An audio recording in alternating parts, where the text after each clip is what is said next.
Amabhizinisi amancane embonini yezindiza ezingenabashayeli nobuchwepheshe bezokuthutha angazuza kakhulu esibonelelweni sentela socwaningo nokuthuthukiswa ngokufaka izindleko ezihlobene nokuthuthukisa amasistimu wezokuthutha, izinhlelo zamakhompiyutha zokuhlela imizila, noma ubuchwepheshe bezimoto.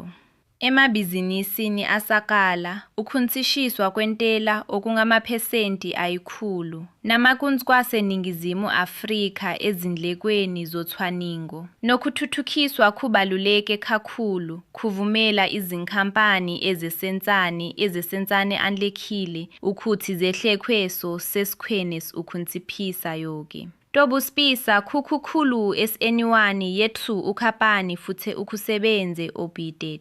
Ezokuthutha angokuthutha angakhuphula ukunsintusede ukuze uthewo ulwezi olwengeziwe dintana nomehleli wangakithi wakwaSreed.